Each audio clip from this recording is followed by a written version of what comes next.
வாழ்க வளமுடன். அனைவருக்கும் இனிமையான காலை வணக்கங்களை வாழ்க வளமுடன் என்ற வாழ்த்தை தெரிவித்துக் கொள்கிறோம்.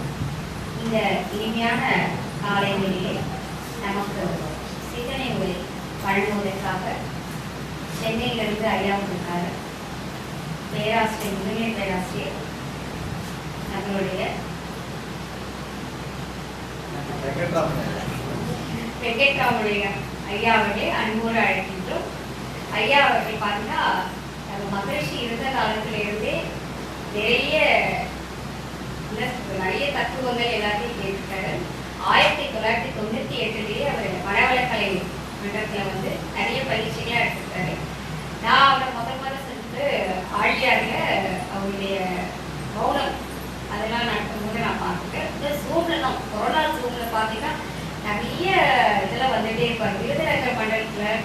ஸோ அந்த மாதிரி நிறைய இதெல்லாம் ஸ்பீச் கொடுப்பார்.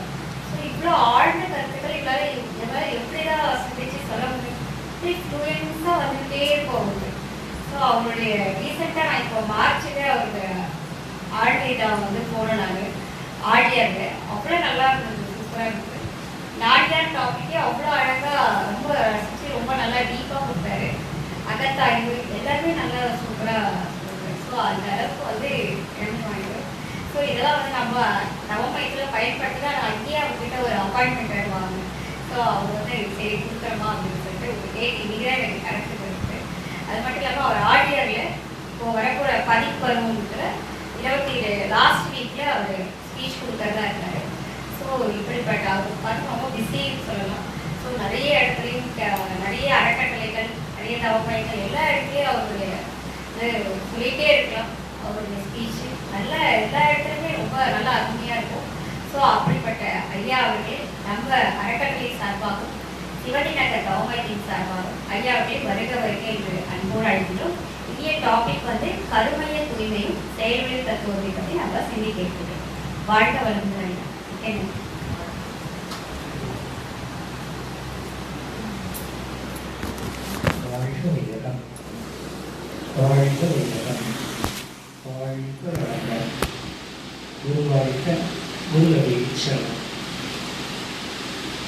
வையமெல்லாம் வாழட்டும், வாழ்க்கை நலம் பார்க்கிறார், வளரட்டும் மெய்யறிவு, வாழ்க்கையின் போது கேட்கிறேன். பொய்ய மெய்ப்பொருள் நாட்டம் உலகமெல்லாம் மக்களிடம் ஓங்குக மேலோங்கு உள்ளதெல்லாம் வருகின்றன. வாழ்க்கை வையகம், வாழ்க்கை வையகம், வாழ்க்கை வளங்கள். இன்றைக்கினிய சகோதர சகோதரிகளே, சிந்தனையாளர்களே, தத்துவ ஞானத்தில் விளக்கம் பெற்று பிரம்ம ஞானியர்களாகவே ஆசிரியர் பெறுகின்றனர். உங்கள் அனைவரையும் ஆசான் அருந்தந்தை வேதாத்திரி மகிழ்ச்சி அவர்களின் பேரில் ஓடி இணைந்து நின்று நீங்கள் உங்கள் அன்பு குடும்பம் வாழ்க வளமுடன், வாழ்க வளமுடன், வாழ்க வளமுடன் என மனதாக வாழ்த்தி வணங்கி வரவேற்று வருகிறேன். அம்மா அறிமுகத்தில் சொல்வது போல நானும் கடந்த மார்ச் மாதம் தான் ஆடியார் அம்மாவை பார்த்தேன். அதனால ஒரு வாரமும் மௌனத்தில் இருந்தாங்கன்னு நினைக்கிறேன். மௌனம் கிளாஸ் முடித்த உடனே நண்பர் வாங்கிட்டு எங்கள் அறக்கட்டளைக்கு வரணும் அப்படின்னு சொல்லி கேட்டுட்டாங்க. தத்துவம் பேசலாம், பேசுறதுக்கு அந்த ஒரு மேடையை ஒரு வாய்ப்பை உருவாக்கி கொடுக்கலன்னா நாங்கள் எங்கே போய் பேசுறது? தத்துவம் எல்லாருக்கும் போய் சேரணும் ஒன்றுதான். ஆனால் இப்படி ஒரு வாய்ப்பை உருவாக்கி கொடுக்குற இடத்த குரு உங்களுக்கு கொடுத்துருக்குறாரு. அதை நீங்கள் முறையாக பயன்படுத்தி இருக்கிறீங்க. அதற்காக உங்களுக்கு நன்றி பாராட்டு. அதுபோல் முதன்முறையாக நான் அந்த மதத்துக்கு வந்திருக்கிறேன். தலைப்பு ஆழமான தலைப்பு, கருமையை தூய்மையும் செயல்களையும் தத்துவமும் கொடுத்தாங்க. அதனால் இது ஒரு 3ஆம் நிலை 4ஆம் நிலை உள்ளிட்ட மலக்காரி பயிற்சி முடித்தவர்களுக்கு தான் இந்த தத்துவம் விளங்கும். முதல்நிலை அப்படிலாம் இருக்கிறவங்களுக்கு இது பேசினா கூட புரியுமா அப்படிங்கிறது சந்தேகம். அதனால் எல்லாரும் 2ஆம் நிலை 3ஆம் நிலை முடித்தவர்கள் தான் இருப்பீங்கன்னு நினைக்கிறேன். நாம் சிந்தனை செய்யப்படுறோம். சிந்தனைக்கு முன்னால் சில விளக்கங்கள் நாம் பெற்றுப்படும். எல்லாம் பெருமை ஞானிகளாக இருக்கிறீங்க, அருள் செய்தாக இருக்கிறீங்க. ஆன்மீகத்தில் பல ஆயிரக்கணக்கான ஆண்டுகள் ஆயிடுச்சு. ஆன்மீகம் 5000 ஆண்டுகளுக்கு முன்னாடி ஆன்மீகம் வந்துருச்சு. ஆன்மீகம்னு ஒன்று, லௌகீகம்னு ஒன்று. லௌகீகம் எல்லா ஜீவன்களும் வாழக்கூடிய ஒரு வாழ்க்கையிலேயே தான் லௌகீகம்னு சொல்றோம். மனித ஜீவனும் ஒரு லௌகீக வாழ்க்கை வாழ்ந்துட்டு இருக்கிறான். ஆன்மீகம் என்பது எல்லா ஜீவன்களுக்கும் பொருந்தாது, மனித இனத்துக்கு மட்டும்தான் பொருந்தும். இப்போ லௌகீகம் அப்படின்னு சொல்லக்கூடியது உடல் மற்றும் மனம் சார்ந்து இயங்கக்கூடிய ஒரு வாழ்க்கையிலே லௌகீக வாழ்க்கை அப்படின்னு சொல்றாங்க. ஆன்மீக வாழ்க்கை அப்படின்னு ஒன்று இருக்குது. ஆன்மீக வாழ்க்கை அப்படின்னா உயிர் மற்றும் அறிவு சார்ந்த வாழ்க்கை ஆன்மீகம். ஒன்று லௌகீகம், இன்னொன்று ஆன்மீகம். லௌகீகம் எல்லா ஜீவனுக்கும் உண்டு. அதாவது உணர்ச்சிகள் வரும், தேவைகள் வரும், தொடர்புகளை ஏற்படுத்திக் கொள்வோம். உணவு ஒன்று, உறவு ஒன்று. இந்த இரண்டு நிலைகளை இயல்பாக தரும், போராடி தரும், உணர்ச்சிகளை சமப்படுத்தும். அதுதான் இன்பந்த உணர்வுகளோட தன்னுடைய வாழ்க்கையை முடிச்சிடும். அது லௌகீகம் அப்படின்னு சொல்கிறோம். இப்போது நாம் வாழக்கூடிய ஒரு வாழ்க்கை லௌகீகத்தில் ஆன்மீகத்தை எந்த அளவுக்கு இணைத்துக் கொள்கிறோமோ அந்த அளவுக்கு லௌகீக வாழ்வும் நிறைவுக்கு வரும், ஆன்மீக வாழ்வும் உச்சுக்கு வரும். அதனால் ஒவ்வொரு மனவள கலைஞனும் தன்னுடைய லௌகீக வாழ்க்கையில் ஆன்மீகத்தை மிக ஆழமாக இணைத்து கொண்டு வாழணும். வாழும்போது தான் அந்த வாழ்வு நிறைவு வரும், அந்த வாழ்வு சிறப்படையும், மற்றவர்களுக்கு வழிகாட்டக்கூடிய ஒரு வாழ்க்கை நெறியாக உங்களுடைய வாழ்க்கையும் அமைந்து போகும். அந்த அளவில் நாம் இன்னைக்கு பல்வேறு சிந்தனைகளை அவர்களுடைய வாழ்வியல் சிந்தனைகள், ஆன்மீக சிந்தனைகளை நம்ம பகிர்ந்து கொள்ள இருக்கோம். இப்போ சிந்தனை சிந்தனை சிந்தனைன்னு சொல்லுவோம் இல்லையா? தவம் செய்கிறோம். என்னுடைய அன்பான வேண்டுகோள், குறைந்தபட்சம் தவம் என்பது ஒரு 20 நிமிடமாக அது நான் நடத்தினாலும் சரி, நீங்கள் ஆசிரியர்கள் நீங்கள் இப்போ நடத்துறீங்க அது மாதிரி நீங்கள் நடத்தினாலும் சரி, ஒரு 10 நிமிஷம் முறைய 10 நிமிஷம் இல்லாட்டா அது தவமே இல்லை. இது ஃபார்மாலிட்டிக்காக நடத்துறது இல்லை இல்லையா? இது ஒரு சடங்கு முறை இல்லை, இது ஒரு சம்பிரதாயம் இல்லை. இது மனதை அமைதிக்கு கொண்டு வரக்கூடிய ஒரு பயிற்சி. அமைதியில் இருக்கும்போது தான் புதிதாக சிந்திக்க முடியும், புதிய சிந்தனைகளை நீங்கள் உருவாக்கி கொள்ளவும் முடியும். வீட்டிலேருந்து வாரம் தெரியும் நமக்கு வீடு எப்படி இருக்குது, நம்ம எப்படி இருக்கோம் இல்லையா? கிட்டத்தட்ட பெரும்பாலான நண்பர்களுக்கு, உங்களுக்கு சொல்லலை, பெரும்பாலான நண்பர்களுக்கு ஏதோ ஒரு போர்க்களமாக தான் இருக்குது வீடு இல்லையா? அங்கேருந்து தான் எந்த வாரம் அறிவிப்பு கோயிலுக்கு போனால் கொஞ்சம் அமைதியாக இருக்குது இதெல்லாம் சொல்ல முடியாது. அப்போது வீட்டில் ஒரு சமநிலை இல்லாத ஒரு தன்மையில நம்ம ஒரு அனுபவத்தை வச்சுருக்கிறோம். இந்த ஆன்மீகத்தில் நம்மளை இணைச்சு கொள்கிற போது மனம் அமைதிக்கு வரணும். அப்படி மனம் அமைதிக்கு வந்தால் தான் புதிய சிந்தனைகளை நீங்கள் சுயமாக சிந்திக்க முடியும். இல்லை சுய சிந்தனைகளை ஒருவர் சொன்னால் அதை கேட்டு நீங்கள் பயன்பெறவும் முடியும். அப்போ அப்படிப்பட்ட நிலை வேணும்னா அதற்கு அமைதி நிலை அவசியம். அமைதியை கொடுப்பதற்கு தியானத்தை தவிர உங்களுக்கு வேறு வழியே கிடையாது. நீங்கள் அமைதி அடைய ஒரே ஒரு மார்க்கம் என்னன்னு சொன்னால், நீங்கள் எந்த அளவுக்கு தியானம் செய்கிறீர்களோ அந்த அளவுக்கு உங்கள் மனம் என்ன ஆகும்னா அமைதியாக. ஆனால் தியானத்தை ஒருபோதும் 5 நிமிடத்தில் முடித்துள்ளார்கள். அது ஒரு சமுதாயமோ சடங்கோ அல்ல. குறைந்தபட்சத்துக்கு ஒரு வேண்டுகோள் தான். அதுக்கு மேலே ஒன்று தெரியும். ஒரு 20 நிமிடங்கள் நீங்கள் அதை செய்துட்டீங்க அப்படின்னா அடுத்து தியானம் செய்வதனால மனம் அமைதி நிலைக்கு வரும் இல்லையா? இப்போ அமைதியில் சிந்தனை அப்படின்னு ஒரு வார்த்தையே நீங்கள் சிந்தனைக்கு எடுத்துக்கோங்க. எல்லா ஜீவன்களும் சிந்தனை செய்தால் மனிதன் மட்டும்தான் சிந்திக்கிறாங்க. ஆமாம், அதே கருத்து தான். சிந்தனை மனிதன் மட்டும்தான் சிந்தனை பண்ணுறாங்க. யோசிச்சு சொல்லுங்கள், கொஞ்சம் சிந்தனை பண்ணி சொல்லுங்கள். எல்லா ஜீவன்களும் சிந்திக்கும். உயிர்னு சொன்னாலே சிந்தனை அதனோடு இணைந்தது தான். எங்கே உயிர் இயக்கம் வந்ததோ அப்படி சிந்தனை அந்த உயிர் இயக்கத்திலே இணைந்தது தான் சிந்தனை. அப்போ எல்லா ஜீவன்களும் சிந்தனை செய்கிறாங்கன்னா சிந்தனை இல்லாத ஜீவன் இல்லவே இல்லை. இப்போ நீங்கள் ஒரு குருவி கூடு கட்டுது, சிந்தனை இல்லைன்னா அது ஒரு கூட்ட குருவிகளை கட்ட முடியுமா? தூக்கணாங்குருவி கூடு பார்த்தீங்கன்னா அதில் இருக்கிற தொழில்நுட்பம் அதில் எது இருக்குது? அப்போ அவ்வளோ ஒரு தொழில்நுட்பத்தை அந்த அறிவில் குறைந்த ஒரு ஜீவன் அப்படி கெட்டது அப்படின்னு சொன்னால் அதுக்கு சிந்தனை இல்லாமல் அதனால கட்ட முடியுமா? இல்லையா? அப்போ சிந்தனை என்பது எல்லா ஜீவன்களிலும் உண்டானா உண்டு.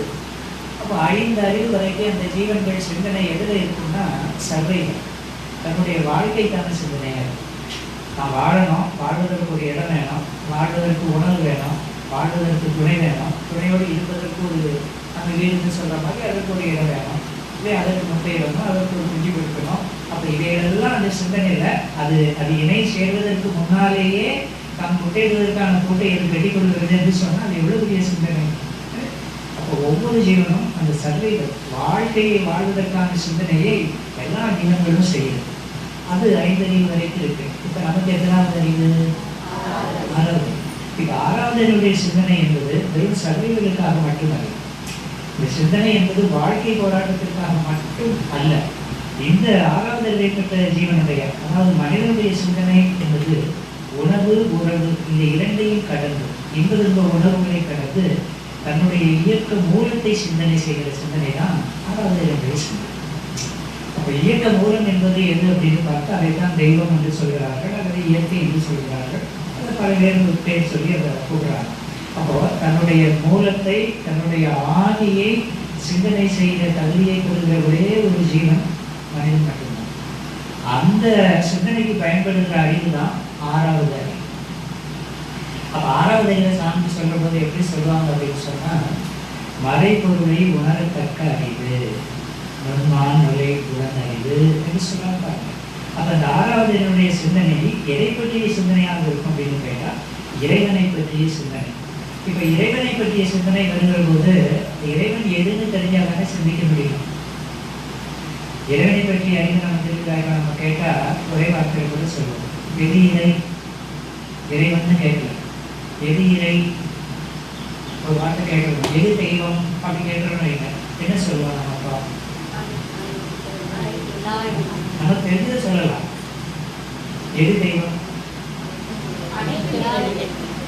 இப்போ அனைத்தும் தெய்வம் அப்படின்னு சொன்னாங்க. இப்போ அவங்க என்ன பேராசிரியராக இருக்கலாம்.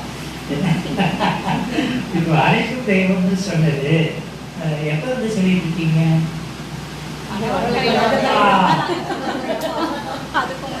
எது தெய்வம்னு கேட்டா அனைத்தும் தெய்வம். எவ்வளவு பெரிய உண்மை இது!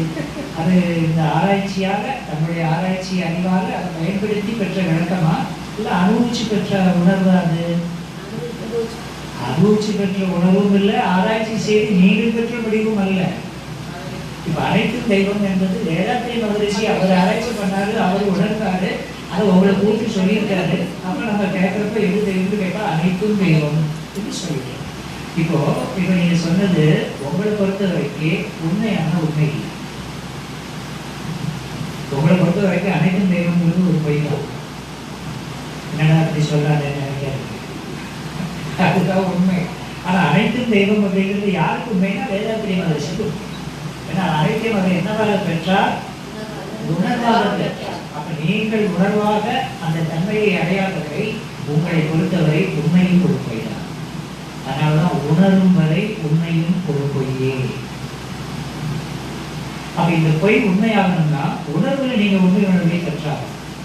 அப்ப உணர்வுல உண்மை உணர்வை பெற்றார்கள்னா சிந்தனை திறன் ஏற்படும். சுயமாய் சிந்தித்தே தெளிவாய். இப்போ சுய சிந்தனை வேணும். அப்போ சுய சிந்தனை வேணும்னா அதுக்கு மனம் அமைதி நிலையில வந்து ஆகணும். இப்போ அமைதி நிலையில் வர்றதுன்னா எல்லாரும் இயல்பு வாழ்க்கையில் இருக்குதான் செய்கிறோம். எத்தனையோ பிரச்சனைகள் கூட தான் நம்ம வாழ்க்கையை நம்ம நடத்திட்டு இருக்கிறோம். உறவுகளுக்கு மத்தியில் எத்தனையோ கருத்து வேறுபாடுகள் இல்லையா, எவ்வளவோ இருக்குது. அதையெல்லாம் அனுபவத்தை வைத்துக் கொண்டாலும் இந்த சுய சிந்தனைக்கு வந்து சில நேரங்களை, குறிப்பிட்ட நேரங்களை, காலத்தை ஒதுக்கி அமர்ந்து கூட்டாகவோ தனியாகவோ அமர்ந்து தானே அந்த தத்துவங்களை சிந்தனை செய்து வர வர வர வர இந்த தத்துவ விளக்கம் அனுபவமாக்கிட்டோம். இப்போ நீங்கள் சொன்னீங்கல்ல அனைத்தும் தெய்வம் அப்படின்னு, அந்த தத்துவம் உங்களுக்கு விளக்கமாக கொடுக்கப்பட்டிருக்கிறது. இதை நீங்கள் அனைத்தும் தெய்வம் என்பது நீங்கள் சுயமாக சிந்திக்க சிந்திக்க சிந்திக்க அது உங்களுக்கு என்னவா மாறினா அனுபவமாக, அனுபவ உணர்வாக மாறும். அப்படி மாற்றிக்கொள்வதற்கு மிக மிக உதவி செய்வதுதான் இந்த காந்தத்தில். இயற்கையை உணர வேண்டுமானால் அல்லது நீங்கள் உங்களை அறிய வேண்டுமானால் காந்த நிலையை அறியாமல் அது தெரியும். காந்த நிலையை அறியாமல் கடவுள் நிலை அறிவது, கருமையும் அறியாமல் காந்த நிலை அறியாமல் கடவுள் நிலை அறிவதோ சரி. மற்ற கருமையம் வார்த்தை சொல்லிட்டாங்க. கருமையம் அறியாமல் அறிவதனை அறிவதோ. அறிவை அறியணும், தன்மை அறியணும், கடவுளை அறியணும்னா காந்தத்தையும் கருமையத்தையும் அறியாமல் அறிவையோ உண்மையோ தெய்வத்தையோ நீ அறிய முடியாது. அறியாமல் உணர்வும் உனக்கு தெரியும். அறிந்து கொள்வது என்பது ஒன்று, உணர்ந்து கொள்வது என்பது ஒன்று. நம்மளை உணர்வு இல்லை. அப்போ சுவாமிஜி அதை அறிவிச்சுட்டாரு, நாம் அறிந்து கொள்றோம். அந்த உணர்வை நாம் பெறணும் அப்படின்னா அதுக்கு தான் அப்படிப்பட்ட உயர்ந்த கருத்தை அனுபவமாக்கிக் கொள்வதற்கு உதவி செய்யக்கூடிய ஒரு தத்துவ விளக்கம் தான் சாந்தம், கருமையம், அதோடு இணைந்த செய்யக்கூடிய. அதுதான் நாம் இன்னைக்கு விளக்கமாக நாம் இருக்கிறோம். எனக்கு சாமின்றது என்னெல்லாம் கிடைச்சோ, நான் சிந்தனை செய்திகளெல்லாம் எனக்கு உணர்வாக நான் பெற்றேனோ அதை நான் உங்களோட பகிர்ந்துக்கிறேன். அதை நீங்கள் உருவாங்கிக்கோங்க. இன்னும் சிலர் நீங்களே சுய சிந்தனை செய்து உயர்ந்த நிலையில் இருக்கலாம், எனக்கு தெரியாது. ஆனாலும் சாந்தி வந்த கருத்தை நாம் ஒரு கூட என்ன செய்யறோம், பகிர்ந்து கொள்கிறோம். இப்போ அதில் காந்தங்களை நிலைக்கு வரணும்.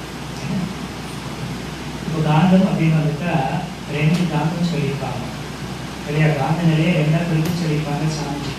என்ன காந்தங்களா? ஒன்று ஜீவகாந்தம், இன்னொன்று காந்தம். இப்போ இந்த ஜீவகாந்தம், காந்தாந்தம், இந்த 2ஐயும் நாம் புரிந்து கொள்ளணும் அப்படின்னா இயற்கையை புரிந்து கொள்ளாமல் வான்காந்தத்தையோ ஜீவகாந்தத்தையோ புரிந்து கொள்ள முடியாது. அப்போ இயற்கை என்பதை புரிந்து கொள்ளணும்னா முதல்ல சிந்திக்கணும். இப்போ சிந்தனையில் 2 நிலை எடுத்துக்கோங்க. அவங்க கவனம் அங்கேயே இருக்கணும், அப்போதான் புரியும், இல்லைன்னா புரியாது. இப்போ இந்த இயற்கையை 2 பிரித்து வச்சுக்கணும். ஒன்று தோற்றப்பொருள், அது கோள்களாக இருக்கலாம், நட்சத்திரங்களாக இருக்கலாம், உலகத்தில் ஜீவன்களாக இருக்கலாம், நீங்களாக இருக்கலாம், நாம இருக்கலாம். என்ன தோற்றம் தான் இல்லையா? அப்போ தோற்றம் என்பது ஜடப்பொருளாகவும் உயிர்பொருளாகவும் இருக்கிற ஒரு இயக்க நிலை, அதை தோற்றம்னு சொல்லுங்கள். தோன்றுவதற்கு எது இருந்தால் ஒரு பொருள் தோன்ற முடியும்?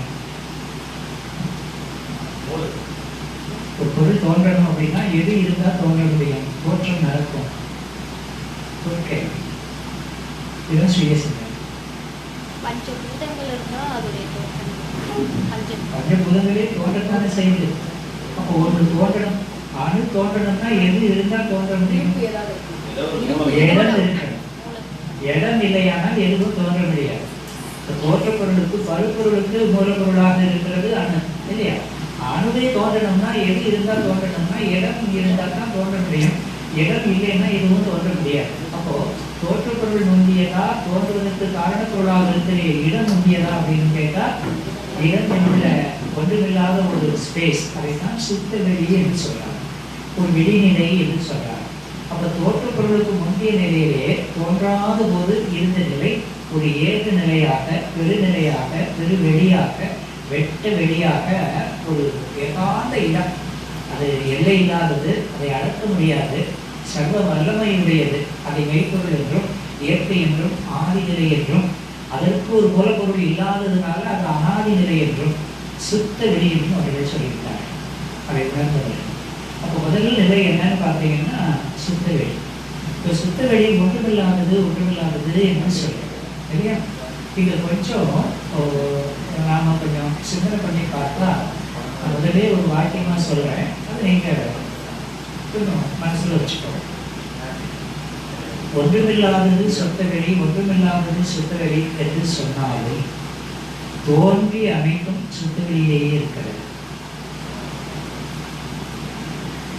சுத்த வெளியை ஒன்றுமில்லாததுன்னு தான் சொல்கிறோம் இல்லையா? அது ஒன்றுமில்லாதது, அது எது நிலையாது, எல்லாம் சொல்லியாச்சு. ஆனாலும் தோன்றுகின்ற அனைத்தும் எதில் இருக்குதுன்னா, இப்போ சுத்த வெளி ஒன்றும் இல்லாததா அனைத்தும் உள்ளடக்கியது. சுத்தவெளி ஒன்றுமில்லாதது இப்படியே சொல்லிட்டு போறோம். சுத்தவெளி ஏதோ வேற எங்கேயோ இருப்பதாக எண்ணிக்கொண்டு, பிரபஞ்சம் வேற எங்கேயோ இருப்பதாக எண்ணிக்கொண்டு, உலகம் எங்கேயோ இருப்பதாக எண்ணிக்கொண்டு, நாம் எங்கேயோ இருப்பதாக எண்ணிக்கொண்டு இருக்கிறோம். அனைத்து தோற்றங்களும் இருக்கக்கூடிய இடம் எதுன்னு பார்த்தா சுத்தவெளி தான். அப்போ சுத்தவெளி ஒன்றும் இல்லாததல்ல, அனைத்தையும் தன்னகத்தே உருவாக்கி இயக்கி முடித்து வைத்துக் கொண்டிருக்கிற ஒரு மகா பொருள் சுத்தவெளி. சரி, எப்படி அது தோன்றுச்சு அப்படிங்கும்போது அதற்குரிய ஒரு விளக்கம் சாந்தி கொடுக்குறாங்க. சுத்தவெளி ஒன்றுமில்லாததுன்னு சொன்னாலும் அதற்கு இயல்பாக 2 விதமான ஆற்றல் இருக்கிறது. ஒன்று தன் இருக்கும் ஆற்றல், மற்றொன்று சூழ்ந்தெடுக்கும் ஆற்றல். இப்போ இந்த 2 ஆற்றலும் எங்களுக்கு சுத்தவெளிக்கு கிடைச்சது அப்படின்னு ஒரு கேள்வி கேட்டால், அதற்கு வேறு எங்கிருந்து அந்த ஆற்றல் வரல, அந்த சுத்தவெளியின் இயல்பு ஆற்றலே இருக்க ஆற்றலாகவும் சூழ்ந்தெழுக்கும் ஆற்றலாகவும் இருக்கிறது. அதற்கு வேற ஒரு இடத்துல அந்த ஆற்றல் வரல. சுத்தவெளியுடைய தன்மையே இருக்கும் ஆற்றலாகவும் சூழ்ந்தெழுக்கும் ஆற்றலாகவும் இருக்கிறதுன்னு சொல்றாங்க.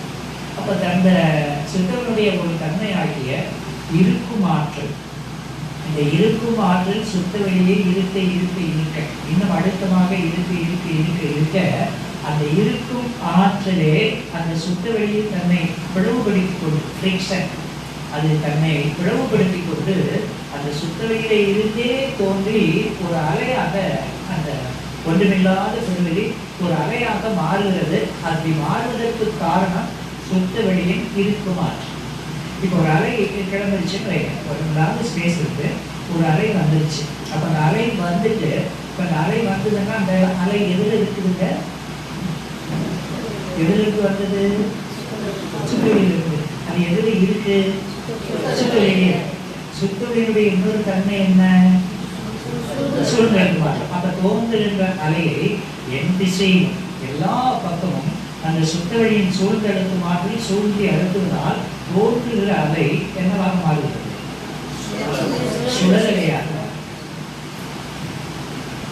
அப்போ ஒன்றுமில்லாமல் இருந்த பெருவெளி தன் இயல்பான இருக்கும் ஆற்றலால் தன்னையே பின்னப்படுத்திக் கொண்டு ஒரு அலையாக, அதை ஃபார்மேட்டிவ் டஸ்ட் சாமி சொல்றாரு, காஸ் பார்ட்டிகிள், இறைப்புகள் அப்படி சொல்லுவாங்க. அப்ப அது வருது, அது வரும்போது சுத்தவெளியின் சூழ்ந்தெழுத்தும் ஆற்றல் அதை சூழ்ந்து அழுத்துவதால் அலை சூழல் ஆரம்பிக்கிறது. அதைத்தான் இறைப்புகள் என்று சொல்றோம். அப்ப சுத்தவெளியில எந்த இடத்துல எல்லாம் அந்த இருக்கும் ஆற்றல் இறுக்கி இறுக்கி பிளவுபடுகிறதோ அல்லது பின்னப்படுகிறதோ அல்லது தோற்றமாக மாறுகிறதோ அங்கெல்லாம் ஒரு சுழல் அலை ஏற்படுகிறது. இந்த சுழல் அலை காலத்தால் என்ன ஆகும்னா சுத்தவெளியின் சூழ்ந்தெழுத்தும் ஆற்றலால் அதனுடைய சுழல் வேகம் காலத்தால் குறையும். முதல்ல தோன்றும் போது அதற்கு வேகம் அதிகமாக இருக்கும். காலம் செல்ல செல்ல செல்ல அதனுடைய சுழல் வேகம் என்ன ஆகும்னா குறையும். அப்போ சுழல் வேகம் குறைந்த பல்லாயிரக்கணக்கான சிற்றலைகள், இறைத்துகள்கள் ஒரு கொத்தியக்கமாக தொடர்ந்து இயங்க ஆரம்பிக்குது. அந்த கொத்தியக்கத்தை தான் விண் என்றும் அணு என்றும் சொல்லும். அணு தெரியும்.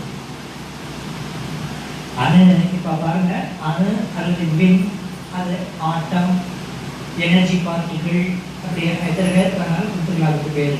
அப்ப அணு என்ற நிலையில விண் என்ற நிலையில இருக்குது. இப்ப விண் எதனால் ஆக்கப்பட்டது? இறைத்துகளால் ஆக்கப்பட்டது. இறைத்துகளும் எதிலிருந்து வந்தது? இறைநிலையில் இருந்து. அப்ப இறைநிலையின் நுண் பகுதி இறைத்துகள், இறைத்துகள்களின் கொத்து இயக்கம் விண் அல்லது அணு. சரியா? அப்ப விண் என்பது பல்லாயிரக்கணக்கான சிற்றலைகளான இறைத்துகள்களால் வடிவமைக்கப்பட்டது.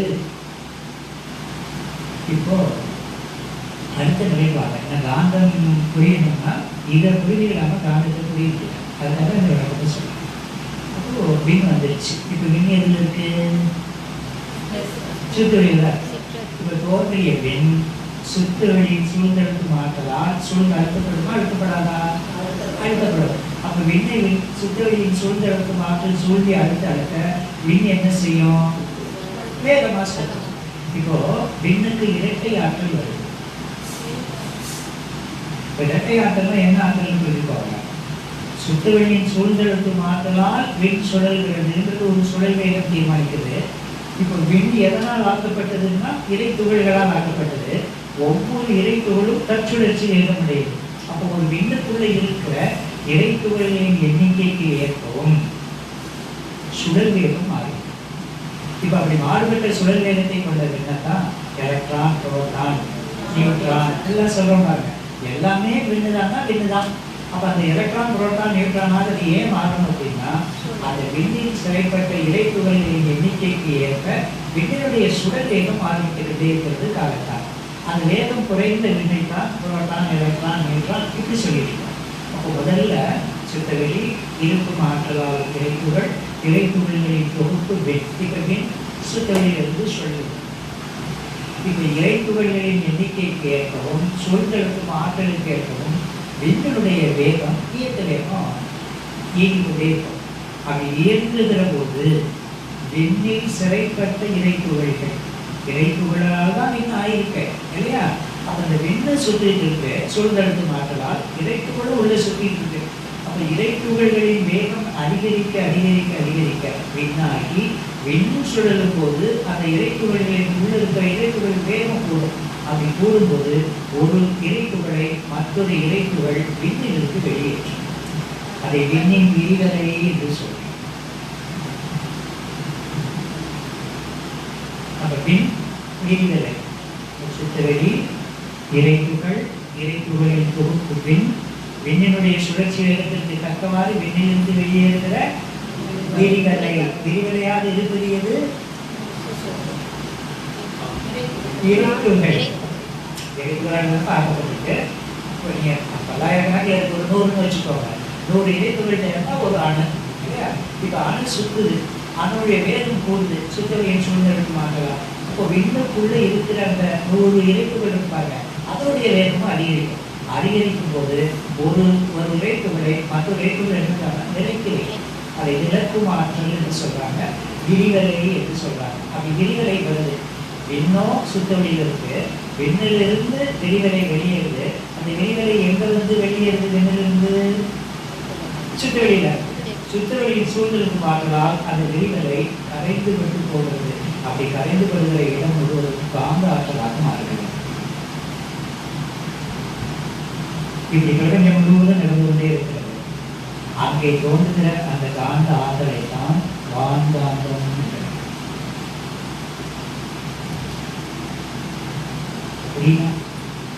புரியாட்டாலும் நீங்க மறுபடியும் சிந்திக்கணும். இதுல தெளிவா இருக்க மாதிரி இதுல குழப்பமே இருக்கு. சுத்தவெளி நம்ம சொல்றோம்.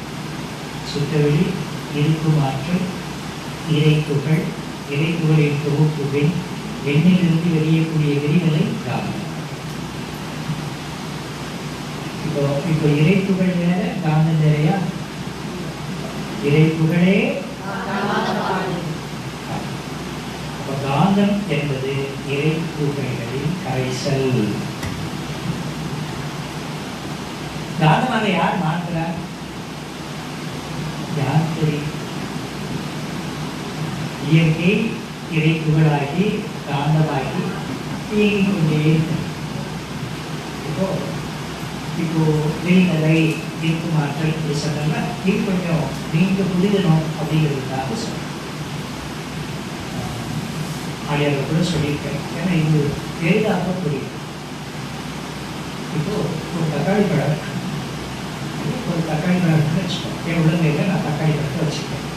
இப்போ தக்காளி பழத்தை இந்த விரல்களால் அழுத்துறேன் நல்லா அழுத்திட்டேன்னா என்ன ஆகும்? தக்காளி பழம் நசிக்கிறோம், சரிதான். தக்காளி பழம் அழுத்தப்பட்டுச்சுன்னா எவ்வளவு வேகமா வெளியிடும். இப்ப இருக்கும் ஆற்றல் ஒன்று, விளக்கும் ஆற்றல் ஒன்று, எது வேறையா ஒன்னே ஒண்ணாங்க. இருக்கும் ஆற்றல் ஒன்று சொல்றீங்க, விளக்கும் ஆற்றல் ஒன்று சொல்றீங்க. இரண்டும் வேறு வேறு ஆற்றலா, ஒரே ஆற்றலின் இரு பிரிவுகளா? எஸ். இருக்கும் ஆற்றல் வேற, விளக்கும் ஆற்றல் வேற இல்லை. ஒரு பொருளில் மேற்புறத்தில் அழுத்தப்படுவது இருக்கும் ஆற்றலாகும். அதே இருக்கும் ஆற்றல் ஒரு பொருளின் மையத்திற்கு செல்லும்போது விளக்கும் ஆற்றலாகவும் மாறுகிறது. இருக்கும் ஆற்றலும் விளக்கும் ஆற்றலும் வேறு வேறு அல்ல, ஒரு ஆற்றலின் இரண்டு இயக்க நிலைகள்.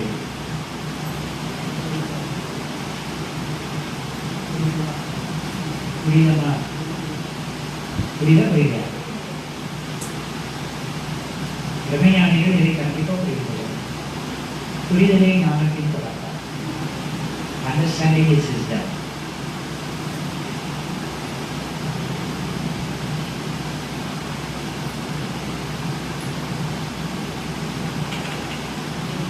சரி, இப்போ பிரபஞ்சம் முழுவதும் பெண்கள் இல்லையா தோன்றிக்கொண்டே இருக்கின்றன. பின்னிலிருந்து விரிவலை வெளியேறிக் கொண்டே இருக்கிறது. விரிவலை காந்தமாக மாறிக்கொண்டே இருக்கிறது. இது பிரபஞ்ச ஆற்றலாக இருக்கிறது. அதை நாம் வான்காந்தம் என்று சொல்லிட்டோம். இப்போ நீங்கள் அப்படி காந்த நிலையில் ஜீவகாந்தம் என்று ஒன்று சொல்கிறோம். அதுக்கு நீங்கள் நம்ம உடலுக்கு வந்துட வேண்டியதான். இப்போ பிரபஞ்சத்தை வைக்கிறோம், இப்போ நம்ம உடலுக்கு வந்துடும். இப்போ நம்ம உடலை 3 பிரிவுகளாக பிரித்து சொல்லுவாங்க ஞானிகள். அது ஆன்மீகத்தில் பிரித்து சொல்கிறாங்க. ஒன்று ஃபிசிக்கல் பாடி பருவுடல், மற்றொன்று ஆஸ்ட்ரல் பாடி சூக்கும உடல், இன்னொன்று நேச்சுரல் பாடி காரண உடல். அப்போது பருவுடல், சூக்கும உடல், காரண உடல் அப்படி 3 நிலைகளை நம்ம உடலை பிரித்து கொள்ளலாம். இப்போ ஃபிசிக்கல் பாடி அப்படின்னு சொன்னால் இப்போ தோற்றிக்கொள்ளலாம் நமக்கு ஒரு தெரியும் இல்லையா? இது அம்மா சொன்னது போல பஞ்சபௌதிகளுடைய கூட்டு நம்ம பருவுடல் இருக்கிறது. இப்போ இதில் செல்கள் இருக்கு இல்லையா? செல்களுக்கு உட்புற வெளிநிலை செல்கள் தான் தோற்றத்திற்கு மூலப்பொருள். செல்கள்னா அணுக்கள்னு வச்சுக்கோங்க. அணுக்கள் இல்லாமல் தோற்றம் இல்லை. அணுக்கள் இல்லாமல் பஞ்சபௌதிகள். அணுக்கள் தான் பஞ்சபௌதிகளாகும். பஞ்சபௌதிகளே பல்வேறு தோற்றங்களாகவும் ஜீவனங்களாகவும் பொருள்களாகவும் இருக்கு. இப்போ அதே தத்துவத்தில் தான் இந்த பருவுடலும் அமைக்கப்பட்டிருக்கிறது. இந்த பருவுடல் செல்களின் தொகுப்பு, செல்களின் தொகுப்பு திசுக்கள், திசுக்களின் தொகுப்பு உறுப்புகள், உறுப்புகளின் தொகுப்பு பருவுகள். செல்லுடைய தொகுப்பு திசுக்கள், திசுடைய தொகுப்பு உறுப்புகள், உறுப்புகளுடைய தொகுப்பு பிசிக்கல் பாடி. இப்போ இப்படின்னு கேட்டால் விரல்னு சொல்லுவோம் இல்லையா? இப்படின்னு கேட்டால் கைன்னு சொல்லுவோம். இதெல்லாம் சேர்த்து மொத்தமாக பார்த்தா உடம்புன்னு சொல்லிடுவோம். அப்போ பல உறுப்புகள் இணைந்தது தொகுப்பு இயக்கமாக இயக்கினால் அதை ஒரு பருவுடல் என்று சொல்லுவோம். அப்போ செல்களின் தொகுப்பு பருவுடல் அப்படின்னு சொல்லுவோம். இப்போ சூக்கும உடல் அப்படின்னு சொல்லக்கூடியது நம்முடைய உயிர் சக்தியை தான் சூக்கும உடல் என்று சொல்லலாம். இப்போ சூக்கும உடல் அப்படிங்கிறத கேட்டீங்கன்னு சொன்னால் நீளம் பருவுடலாகும், நீர் இரத்த ஓட்டமாகவும், நெருப்பு உடல் உஷ்ணமாகவும் இல்லையா? காற்று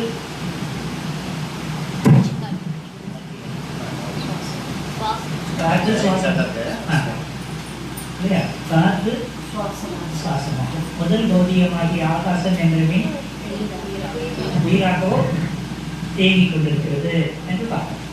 இப்போ விண் வேற, ஆகாசம் வேற, உயிர் வேறையா? இல்லை. ஆகாசம் உயிர் எல்லாம் ஒரே பொருளை குறிக்கிறது தான்.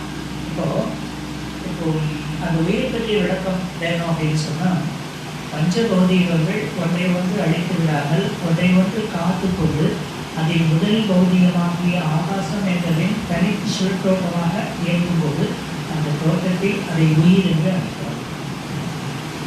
ஜீவன் அல்லது உயிர் அப்படின்னா என்னன்னா பஞ்சபௌதிகங்கள் ஒன்றை ஒன்று அழித்து விடாமல் ஒன்றை ஒன்று காத்து கொண்டு அதில் முதல் பௌதிகமாகிய ஆகாசம் என்ற பெண் தனித்து சுழன்று இயக்கும் போது அந்த தனித்த இயக்கத்தை உயிரோட்டம் அல்லது சூக்கும உடல் என்று அழைக்கிறோம்.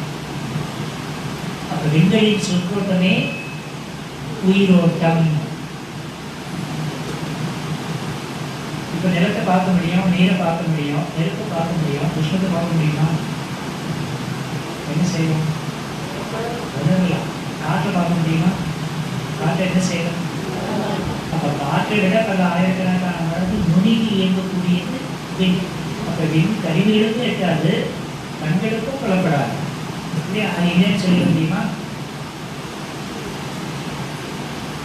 அப்ப அந்த ஒரு இந்த பரு உடலுக்குள்ள கண்ணுக்கும் கைகளுக்கும் எட்டாக அறிவில் உணரக்கூடிய ஒரு சூக்கும பொருளாக விண் என்ற ஆகாசமே தனித்து எண்ணிக் கொண்டிருக்கிறது.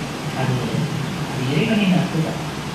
இந்த உயிரோட்டத்தை மட்டும் நாம் அதை சிந்திச்சு அதனுடைய பெருமையை சிறப்பை நாங்கள் தெரிஞ்சுக்கிறோம் அப்படின்னா அதுதான் நமக்கு, அதுதான் அதனால உயிரை உணர்தல் என்று சொன்னோம்.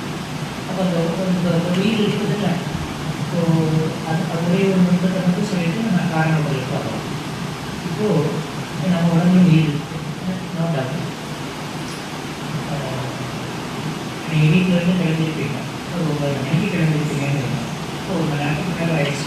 வீட்டில் இருந்து கிளம்பின போது இருந்த உயிருக்கு இருக்குன்னு நினைக்கிறீங்களா? இல்லை நினைக்கிறேன். வீட்டிலேருந்து கிளம்புனீங்களா? அப்போ இருந்த உயிர் இப்போ இருக்குதுன்னு நினைக்கிறீங்களா? இல்லைன்னு நினைக்கிறீங்களா? இருக்குதுன்னு நினைக்கிறீங்க. இப்போ இருக்கிற உயிர் இருக்கு பாருங்க. அது நீங்கள் வீட்டுக்கு போக இருக்கீங்கன்னா சத்தியமாக இருக்கு. உயிர் என்பது ஒரு நிலையான ஒரு இயக்கம் அல்ல. வருவோம், உடலில் இயங்குவோம், உடல் இருந்து வெளியே கொண்டே வந்து இருந்து இயங்கி வெளியேறிக்கொண்டே இருக்கிற ஒரு அலை இயக்கம் உயிர் இயக்கம். 40 வயசு வரைக்கும் வரது அதிகமாக இருக்கும், போகிறது கொஞ்சமாக இருக்கும். அப்புறம் 40 வயசு மேலே கொஞ்சம் கொஞ்சமாக வரது குறையும், வெளியே போகிறது கொஞ்சம் கொஞ்சமாக அதிகமாக இருக்கும். 20 வயசு மேலே வரது ஒரு நாள் நின்றுடும், போகிறது கொஞ்சமாக இருக்கும். அப்போ உயிர் என்பது நிலையான இயக்கம் அல்ல, உயிர் என்பது நிரந்தரமானது அல்ல. அது சூக்கும பொருள். உயிரை பற்றி இந்த பிராந்தத்திலிருந்து ஒரு தெரிஞ்சுக்கிட்டா போதும். அடுத்தது காரண உடல் என்று சொல்றோம். காரண உடல் அப்படின்னா காந்த உடல்னா, காரண உடல்னா காந்த உடல்.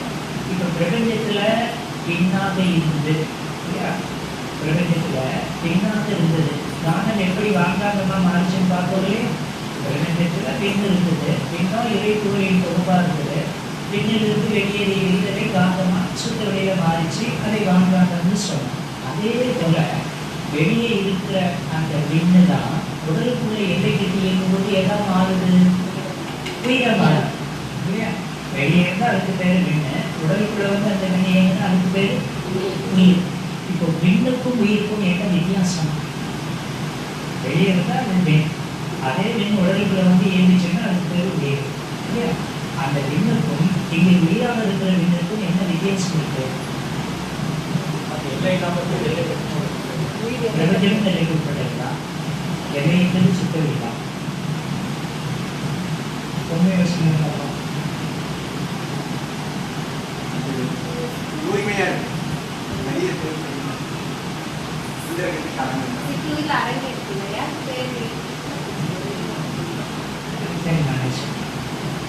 வெளியே இருக்கிற விண் உணர்வுக்கு உட்படாது, அதுக்கு உணர்வு நிலை கிடையாது. அதே விண் உங்க உடம்புல வந்துட்டா உணர்வாக மாறும். அந்த உணர்வாக மாறுகிற விண்ணைத்தான் உயிர் சொல்லும். வெளியே இருக்கிற விண்ணுக்கும் உடலுக்குள்ள இருக்கிற விண்ணுக்கும் இருக்கிற வித்தியாசம் உணர்வு.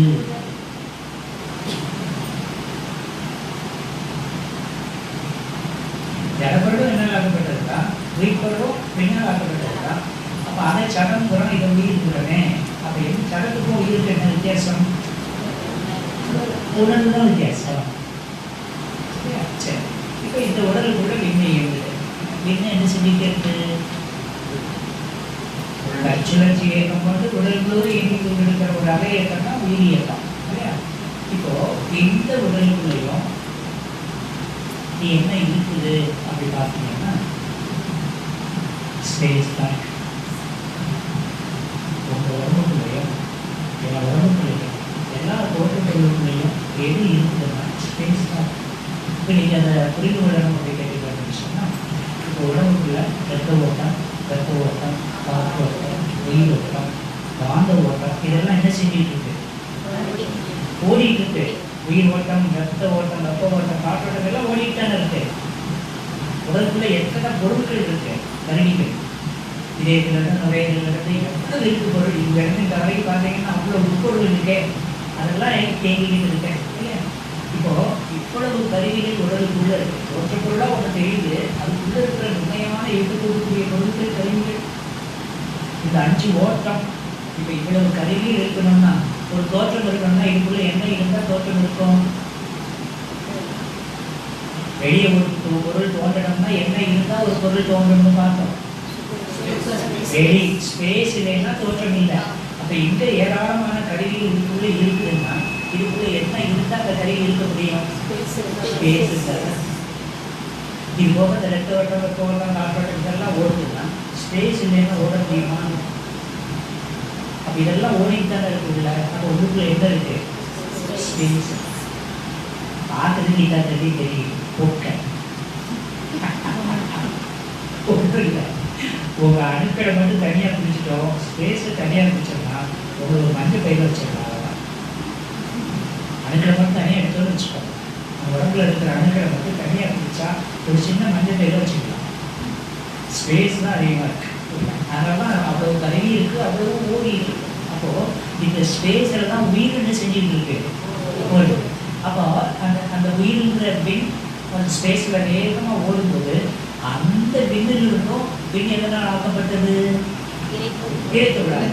அப்ப அந்த விண்ணுல சிறைப்பட்ட இறைப்பொருளே வெளியேறுமா வெளியேறாதா? அப்ப உடலுக்குள்ள இருக்கிற ஸ்பேஸ்ல விண்ணிலிருந்து விரிவலை வெளியேறும். அந்த ஸ்பேஸ்லயே அந்த விரிவலை கரைந்து படும். அப்படி கரைந்து பட்டா அந்த இடம் கூட எல்லாம் மாறும். அந்த காந்தம் ஜீவகாந்தம் என்கிறது.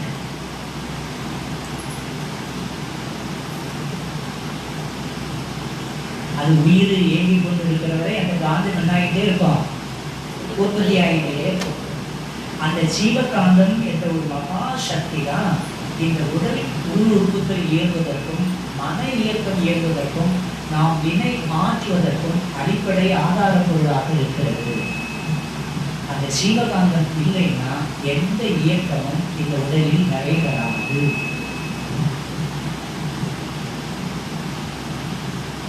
இப்போ நீங்க பாருங்க, முதல்ல ஒரு காந்தம் பார்த்தோம் வெளியே, அது என்ன காந்தம்? உடலுக்குள்ள ஒரு காந்தம் பார்த்தா அதுக்கு பேரு காந்தத்தில் ரெண்டு இருக்க முடியுமா? காந்தத்துல ரெண்டு இருக்க முடியுமா? இருக்கே சார். வாண்டாமன் சிவகாந்தம் ஒன்னே ஒண்ணுதான், ஒரே காந்தம் தான். அது பிரபஞ்சம் முழுவதும் நிரம்பி இருக்கிறதுனால அதை வாங்காங்கன்னு சொல்றோம். இது உடலுக்குள்ள இருக்கிறதுனால இது சிவகாந்தம்னு சொல்றோம். ஆனால் சிவகாந்தமும் வாங்காங்கமும் ஒன்றுபட்டு இருக்கிறார்னா ஒன்றுபட்டே இருக்கிறது, பிரிக்க முடியாது.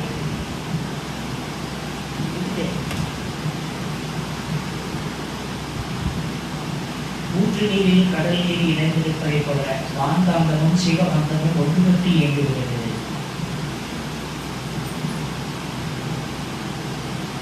ஊற்று நீரில் கடல் நீர் இணைந்திருப்பதை போல வான்காந்தமும் சிவகாந்தமும் இணைந்தே இயங்கிக் கொண்டிருக்கிறது.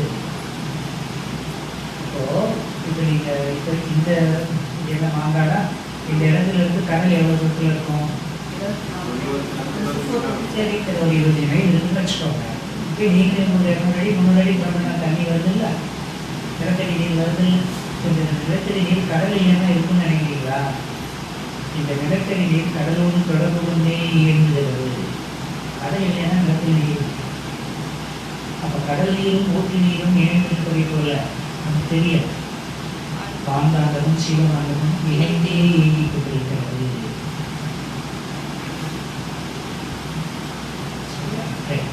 இப்போ காந்தம் என்பதை பற்றிய ஒரு விளக்கம் நமக்கு தெரிவிச்சு. இப்போ இதனுடைய உட்பொருள் விளக்கத்தை நீங்க தெரிந்து கொள்வது நல்லது.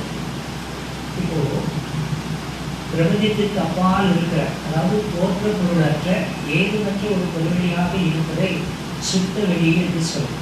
அந்த சுத்த வெளியே அனுபவம் என்று சொல்லும். இப்போ இது தோற்றம் ஆயிடுச்சு. இந்த தோற்றத்தை என்ன சொல்லுவோம்? ரூபம் என்று சொல்லுவோம். அப்ப அரூபம் என்று சொன்னால் அது தோன்றாது. ரூபம் என்று சொன்னால் தோன்றியது. சரியா? அரூபம் ஒண்ணு, ரூபம் ஒண்ணு. இப்போ காந்தம் கொண்டு எடுத்துப்பாங்க, அது அரூபா ரூபம். அரூபம் என்று சொன்னால் சுத்தவெளி, ரூபம் என்று சொன்னால் தோற்றம். அரூபா ரூபம் என்று சொன்னால் சிவம், சக்தி, அறிவு மூன்றும் ஒன்றிணைந்ததே அருவா ரூபம். காந்தத்தின் வருகையரே அருவா ரூபம். காந்தத்தின் வருகிற என்ன சொல்லுங்க? இப்போ அருவா ரூபம் அப்படின்னு சொன்னா, இப்போ காந்தத்துல என்ன இருக்குன்னா, இயங்காத எல்லையற்ற பெருவெளியையும் கண்ணகத்தை கொண்டது காந்தம், இயங்கும் சக்தியையும் கண்ணகத்தை கொண்டது காந்தம், சக்தியில் இருக்கக்கூடிய இயக்க ஒழுங்கை கண்ணகத்தை கொண்டது காந்தம். காந்தம் அப்படின்னு சொல்லிட்டீங்கன்னா சிவமாகிய சுத்தவெளியும் இருக்கும், இயக்க நிலையாகிய சக்தி நிலையும் இருக்கும், சக்தியில் இருக்கக்கூடிய இயக்க ஒழுங்காகிய அறிவும் இருக்கும். அப்ப சிவம், சக்தி, அறிவு மூன்றும் ஒன்றிணைந்த ஒரு பேர் இயக்கம் காந்தம். அதனால அதை அருவா ரூபம் என்று சொல்றோம்.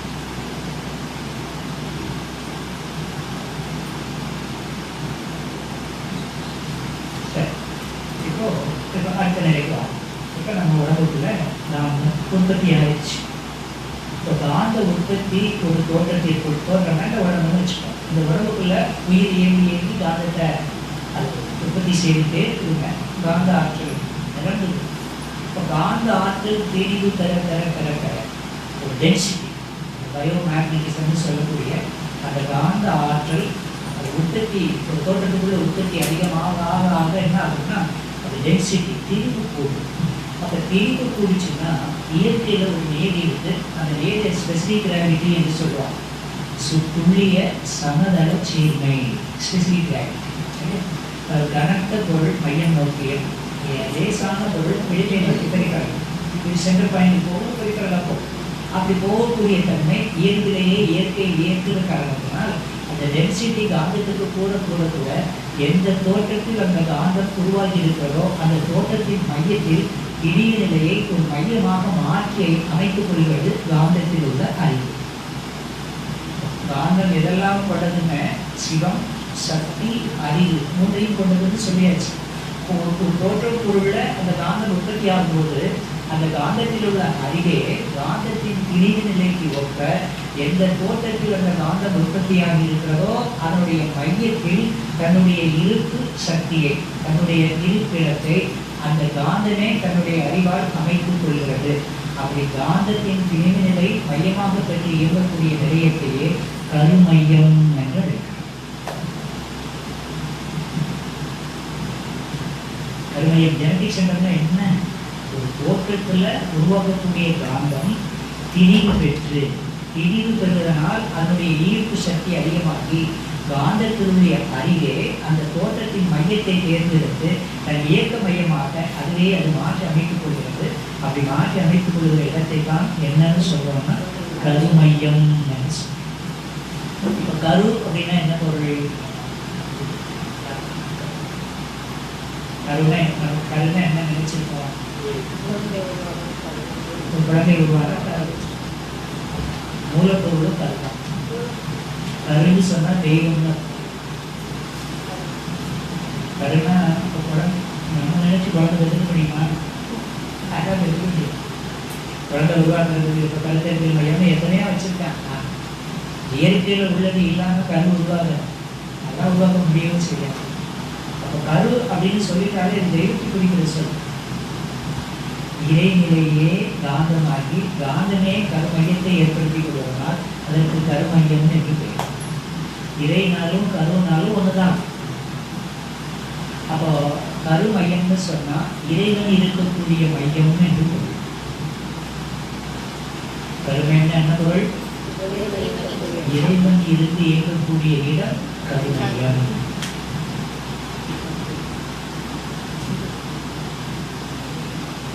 சரி, இப்போ நம்ம கருமையம் ஜெனடிக் சென்டர் ஒவ்வொரு ஜீவனுக்கும் இருக்கு, நமக்கு இருக்கு. ஒவ்வொரு ஜனப்பொருளுக்கும் ஈர்க்கிறாங்க இருக்கிறாங்க. இப்போ நம்முடைய கருமையம் எதற்கெல்லாம் ஈர்ப்பு மையமா இருக்குது?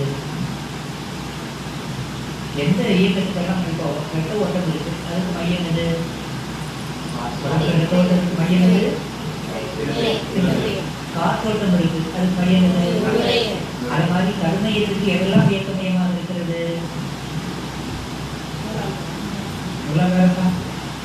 பொருளாதாரம், கருமையம், அகம், நெஞ்சகம், உள்ளம், இயக்கத்திருதி, அறிவுகள், தேடியக்கம், இப்படியெல்லாம் அது சொல்லுவாங்க. நல்ல பேர் இருக்கு. தெய்வீக பெட்டகம் எல்லாம் கருமைக்கு சொல்றதுதான். இப்போ கருமையம் 3 இயக்கங்களுக்கு அடிப்படை இயக்க மையமாக இருக்கு. அது இதெல்லாம்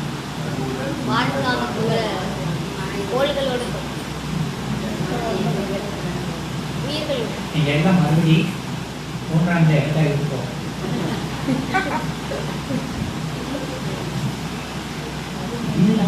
இந்த ஒரு ஃபாலோ இல்லைன்னா நம்ம என்ன பண்ண போறோம்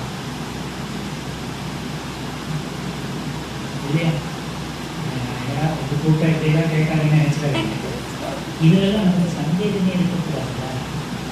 நாம கொஞ்சம் வீட்டில் கொடுத்து நம்ம அகத்தையெல்லாம் நடத்திட்டு இருக்கோம். பேராசிரியர் பேரவர் வச்சுக்கோங்க. கருமையத்தில் எந்த இதெல்லாம் ஏற்று மையமாக கருமையம் இருக்குதுன்னு தெரியலன்னா நான் சொன்னா உங்களுக்கு ஞாபகம் வந்துடும்.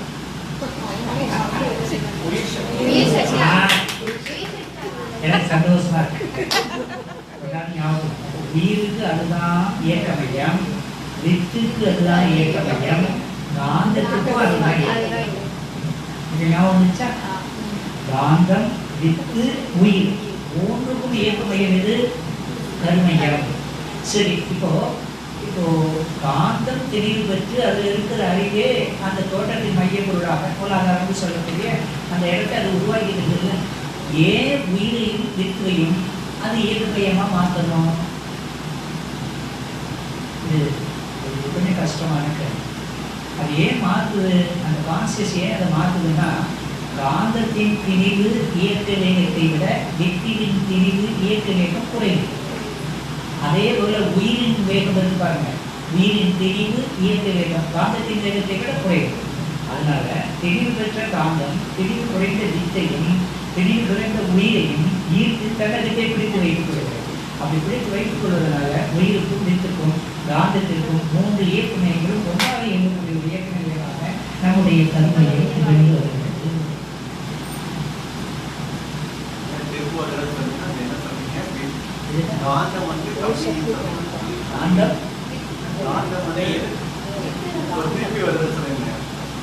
அது காந்தத்தின் திணிவு நிலை அதிகமாகுது, அதனால ஈர்ப்பு ஆற்றல் அதிகமாகும்.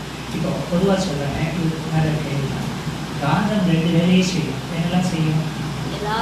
அதுக்கப்புறம் அந்த சப்ஜெக்டை சொல்லலான்னு பார்த்தேன், நல்லா விளக்கி சொல்லலான்னு பார்த்தேன். சரி, நல்லா சொல்றேன். காந்தம் ரெண்டு வேலையை செய்யும்.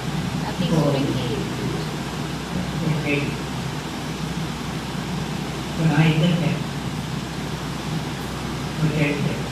நான் எங்க இருக்கேன்?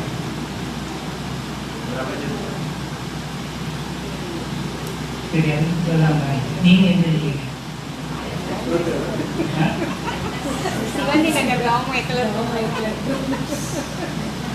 நான் சொல்லுவேன், நீங்க எல்லாரும் என் கண்ணில் இருக்கீங்க, உங்க எல்லா கண்ணிலையும் நான் இருக்கேன்.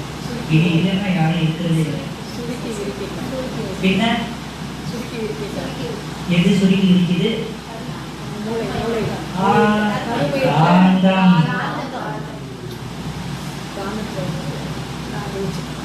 எல்லாத்தையும் சுருக்கி கொண்டே இருக்கும் காந்தம். சுருக்கி வைக்க வைக்க வைக்க அது அதே சூழல விரித்து காட்டும். அப்ப சுருக்கி வைக்கிறதுல அதுக்கு ஒரு ஈர்ப்பு ஆற்றல் இருக்கு. இப்போ காந்தம் உடலுக்குள்ளே தெளிவு பெற பெற அந்த தெளிவு அதிகமாகி அதுக்கு ஆங்கிலத்தில் ஒன்று சொல்லலாமா, அந்த ஈர்ப்பு ஆற்றல் கிராவிடேஷனல் ஃபோர்ஸ். அப்போ உடலுக்குள்ளே இருக்கிற அந்த அந்த ஃபீல்டு இருப்பாங்க, அதில் வந்து கிராவிடேஷனல் ஃபோர்ஸ் என்ன ஆகுதுன்னா அதிகமாகும். அப்போ அது டென்சிட்டி வேற கூட இருக்குது, ஃபோர்ஸ் வேற அதிகம் இருக்குது. அப்போ அதை விட இயக்க வேகம் குறைந்த வித்துவையும் அதை விட இயக்க வேகம் குறைந்த உயிரையும் அதுவே பிடித்து ஈர்த்து தன்னுடைய மையமாகவே அதனுடைய மையத்தையும் மாற்றிக்கொள்ளும். அப்போ காந்தம் என்ற ஒன்று இல்லையானால் உயிரோ வித்தோ இந்த உடலில் நிலைக்க முடியாது. இப்போ உயிர் நிலைச்சிருக்கிறதுக்கு எது காரணம் அப்படின்னு பார்த்தா காந்தத்தின் திணிவு நிலையே காரணம். இப்போ ஒரு நிலை நீங்க மரணத்தை யோசிச்சு பாருங்க. What is death? மரணம்னா என்ன? ஒரு நிலையில சொல்லணும்னா உடல்ல இருந்து உயிர் பிரிஞ்சா அது மரணம்னு சொல்லுவாங்க. உயிர் எப்போ பிரியும்? விதிகளை ஏன் உடையுது? காந்தத்தின் வறட்சி நிலை. காந்தம் ஒரு இடம் இல்லாம வறண்டு போச்சுன்னா பஸ்டால். அப்போ காந்தம் திணிவு பெற்று இருந்தால் உயிருக்கு திணிவு பெற்று இருக்கும், அதை பிடிச்சு வச்சுக்கணும். காந்தம் தெளிவு இல்லைன்னா உயிரும் நிலைக்க முடியாது, வித்தும் நிலைக்க முடியாது.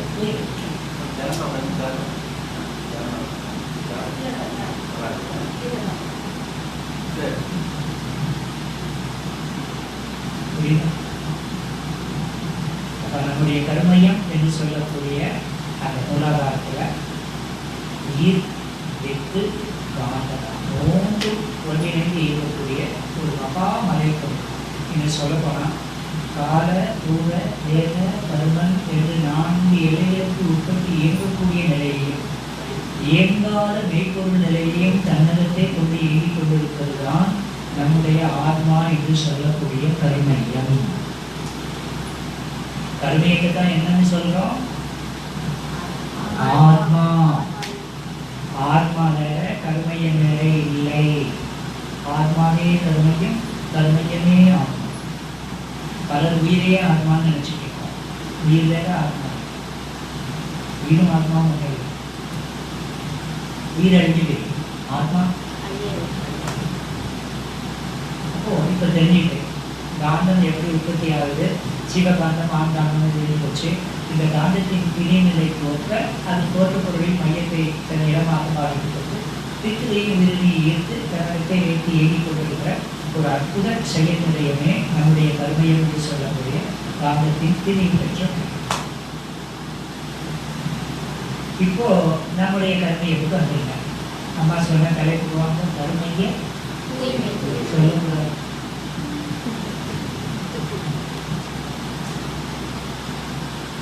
கருமையத்தை தூய்மை செய்யும். இப்போ கருமைய தூய்மை என்றால் என்ன?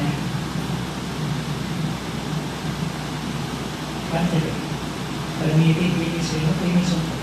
கருமைய தூய்மை என்பது என்ன அப்படின்னா, ஏற்கனவே நம்முடைய கருமையத்துல எந்த விதமான பதிவுகள் இருக்குது அதை யோசிக்கணும். இப்போ பதிவுகள் நினைக்கு வாங்க. பதிவுல என்ன பதிவுகள்லாம் சொல்லுவோம்?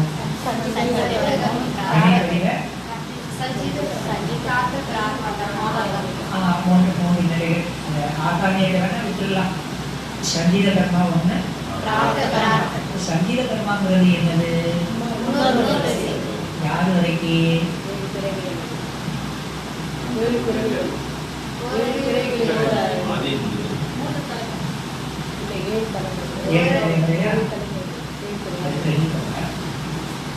நம்முடைய கருமை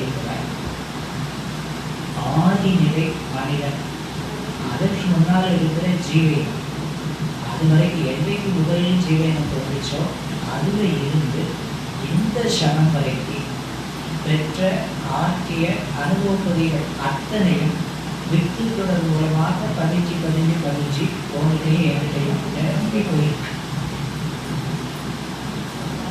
ஒவ்வொரு ஜீவனின் ஆத்மாவின் பதிவுகளும் நம்மளது மனித பதிவுகள் மட்டுமல்ல, அதற்கு முன்னால விலங்கின பதிவுகள். ஓரிடமிருந்து ஒரு ஜீவன் என்னைக்கு வந்ததோ அன்றிலிருந்து இன்று வரை உள்ள அனைத்து எண்ணம், மனம், மொழி, வினை, இந்த 3 நாளும் ஆக்கப்பட்ட அனைத்து பதிவுகளும் நம்முடைய ஆத்மாவில் ஆரம்ப இருப்பு பதிவாக இருக்கிறது. இந்த பதிவை தான் என்ன கர்மான்னு சொல்றோம்? சங்கீத கர்மா. இப்ப நீங்க ஒண்ணு சொன்னீங்க, 7 ஜென்ம பதிவுகள். ஏன் இந்த 7 ஜென்ம பதிவுகள் சொல்லணும்? 7 ஜென்மத்துக்கு விடாதுவாங்கல்ல, விடாது. உண்மைதான். இப்ப இந்த 7 ஜென்மம்னா எத்தனை பேர் பதிவு? எத்தனை பேரு எண்ணிக்கை? 126 பேர் பதிவு. நீங்க 127வது ஆள். உங்க அப்பா அம்மா, உங்க அப்பாவோட அப்பா அம்மா, உங்க அம்மாவோட அப்பா அம்மா, இப்படி நீங்க 7 தலைமுறைக்கு பின்னாடி கேட்டீங்கன்னா 126 பேர். நீங்க 127வது ஆள். இப்போ இந்த 7 ஜென்மங்கிற பதிவுகள் தான் உங்களுடைய ஆரம்ப பதிவு. உங்களுக்கு பேசிக்கா இருப்பாங்க. ஆதிநிலையில் இருக்கிற பதிவுக்கு ஆழ்மான பதிவா இருப்பேன், அது வெளிப்படாதுங்கிறது சொல்ல முடியாது. ஆனால் இந்த 7 ஜென்மாவில் உங்களுக்கு முன்னாடி இந்த 126 பேர் ஆற்றிய வினைப்பதிவுகள் இருப்பாங்க, அது உங்கள் பிறவியில் வெளிப்படலாம். அதுதான் 7 ஜென்மான்ற பதிவு உங்களுடைய ஆரம்ப இருப்பு பதிவு. இப்ப இந்த ஆரம்ப இருப்பு பதிவுல அந்த வினைப்பதிவுல நல்லதும் இருக்கும். இப்போ நம்மளை கேட்டா எங்க அப்பா அம்மா என்னை பொறுத்த வரைக்கும் நல்லவங்க. திருவிளையாடல் கண்ணன் தான் சினிமா போட்டுட்டு இருக்காங்க. அதுக்கப்புறம் யாரும் சினிமா பார்த்துட்டு ஒரு வெத்தலைவாக்கு கூட போட்டு பார்த்துட்டு இருக்காங்க. ரொம்ப நம்ம படிப்பறிவும் கிடையாது அம்மாவுக்குலாம். அப்போ ஓரளவு அவங்க நல்ல வாழ்க்கை வாழணும். ஆனாலும் அவர்கள் எப்படிப்பட்டவர்கள் என்பது அவர்கள் அறிந்த உண்மை. நீங்க உங்க அப்பா அம்மா உங்களுக்கு தெய்வம் தான், ஆனால் அவர்கள் எப்படிப்பட்டவர்கள் என்பது அவர்கள் அறிந்த உண்மை. இதுதான் சக்தி. இப்போ அப்படி வச்சு பாருங்க. இப்போ சாமி சொன்னால தேவையற்ற வினைப்பதிவுகள் நம்முடைய கருணையத்துல 6 தீய கணங்கள்னு சொல்லுவாங்க. என்னெல்லாம்?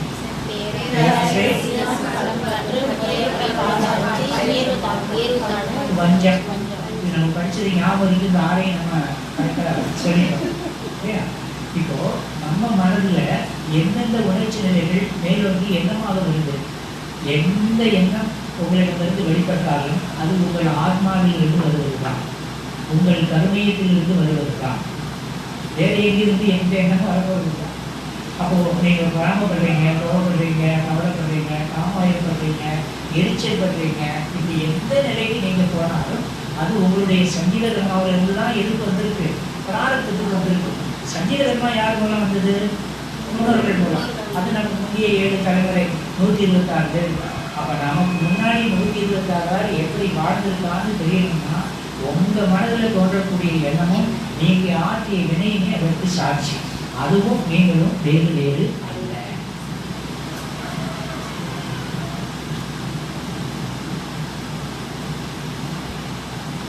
பிராரத்தம்னா நீங்க ஆற்றிய வினைன்னு நீங்க தெளிவா சொல்லிக்கிறீங்க. பிராரத்தம் எதுலேருந்து வருது? சஞ்சீதத்திலிருந்து வருதுப்பா. சஞ்சீதம் கர்மியத்திலிருந்து.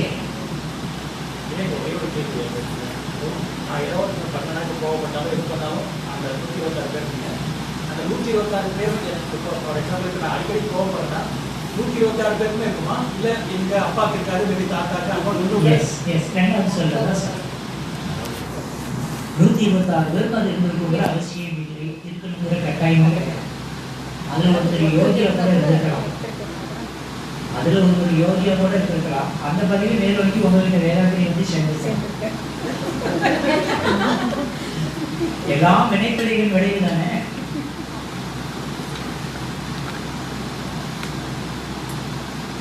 அப்போ இந்த வினைப்பதிவுகள் என்பது நம்ம கருணையில இருக்கு. இப்போ இன்னொரு விஷயம் சொல்றேன். இப்போ வான்காந்தம் ஜீவகாந்தம். இப்போ ஜீவகாந்தத்துல பதிவுகள் அனைத்து இருக்கு. வான்காந்தத்துல எந்த பதிவு இருக்குன்னு நினைக்கிறீங்க? என்றைக்கு சுத்த வெளியின் இருக்குமாற்றல் இறைப்புகளாக மாறியதோ அந்த பதிவிலிருந்து இந்த சனம் வரை ஆற்றிய வினைகள் அனைத்தும் வான்காந்த பதிவுகளாக பதிந்து கொள்ளப்படுகிறது. நிறைய சந்தேகம் வரும்.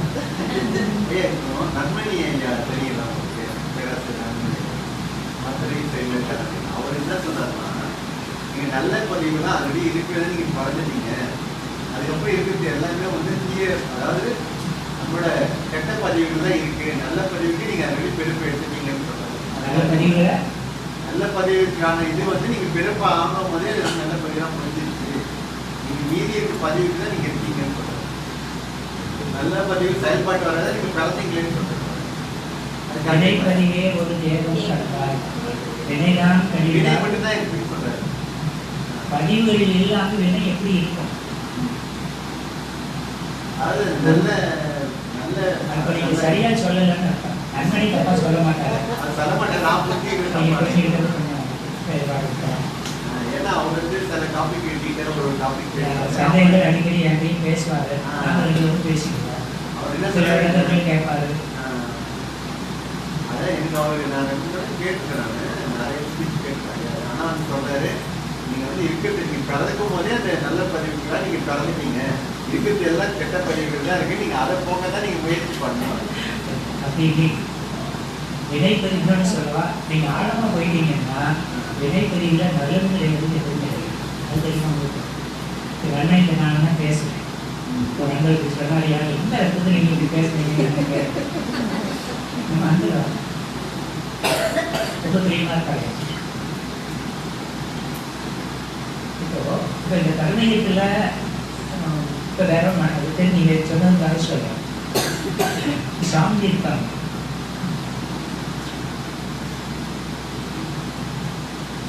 இவ்வளவு பெரிய தத்துவ விளக்கத்தை நமக்கு கொடுக்குறாங்க, இவ்வளவு பெரிய தளத்தை நமக்கு கொடுக்குறாங்க, சரியா?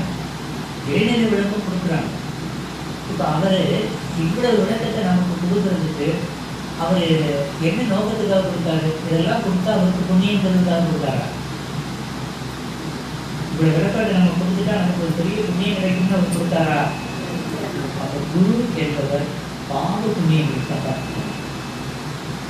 நாம இப்போ பதிவுல பாவம் நல்ல பதிவுன்னா புண்ணிய பதிவுங்கிறோம், துன்பம் தரக்கூடிய பதிவுன்னா தீய பதிவுன்னு சொல்றோம்.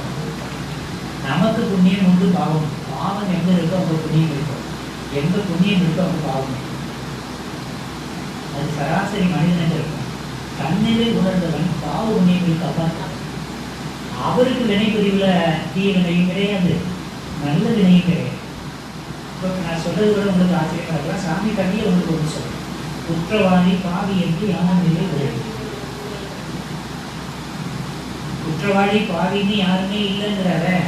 நமக்கு பாத்திரம்லாம் குற்றவாளியா தெரியல. அவர் மனநிலை என்ன இருக்கு, நம்ம மனநிலை என்ன இருக்கு புரியுதுங்களா? இன்னும் அவர் நல்லதும் பார்க்கறது இல்லைங்க. ஆழமா போனா அவர் நல்லதுன்னு அதை செய்யறது இல்லை, செய்யணுங்கிறதுக்காக செய்யறாங்க. நல்லது செய்யணும் அப்படி இல்லை. முழுக்க முழுக்க அன்பு கருணையும் வந்து போச்சு. ஆட்டுகிற விலையில அன்பு கருணையும் இருக்கும். அது நல்லதா புண்ணியமா கெட்டதா அது கிடையாது. அந்த நிலை இருந்தா அவன் மனுஷன். அந்த நிலையை கடந்தவன் தான் ஞானம். என்ன சொல்றேன், இப்போ புறமணம் அடிமணம் எல்லாம் சொல்றேன். வெளியே உள்ள வெளியே போறோம், உள்ள திரும்புங்க எல்லாம் சொல்றோம். இப்போ இருக்கு, இந்த கதவு இருக்கு. கதவுக்கு உள்ளேயும் கிடையாது, வெளியே கிடையாது.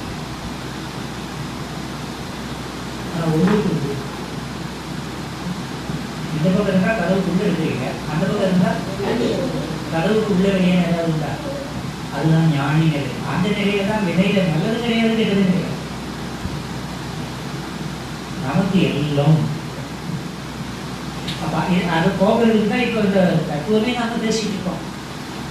இன்னும் ஒரு விஷயம் உங்களுக்கு சொல்றேன். சாமி சொன்னது, ஈர்ப்பு ஆற்றலால் விளைந்த நற்பதிவை நீக்கா பெரும் குறை. ஈர்ப்பு ஆற்றலால் ஏற்றிய நல்வினை பதிவுகளை நீக்கா குறைன்னு சொல்றேன். எப்ப ஞானம்னா, நான் நல்லது செய்யறேன்னு ஒண்ணு செஞ்சுட்டே இருக்கும் பாருங்க, அந்த எண்ணத்தையும் நீக்கினாதான் ஞானம்ங்கிற. சரி, என்ன சொல்ல, 3 நிலை இருக்கு. பாவம், புண்ணியம் இருக்குல்ல. இப்போ பாவத்துக்கு என்ன டெஃபனிஷன் நீங்க சொல்லுங்க. தத்துவம் சொல்லணும். என்னன்னு சொல்லி செய்யலாம்.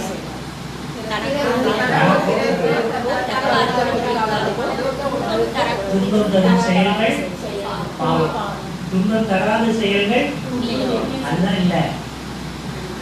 துன்பம் தரும் செயல்கள் பாவம், துன்பம் தராத செயல்கள் ஒழுக்கம், பிறர் துன்பம் போக்கும் செயல் புண்ணியம்.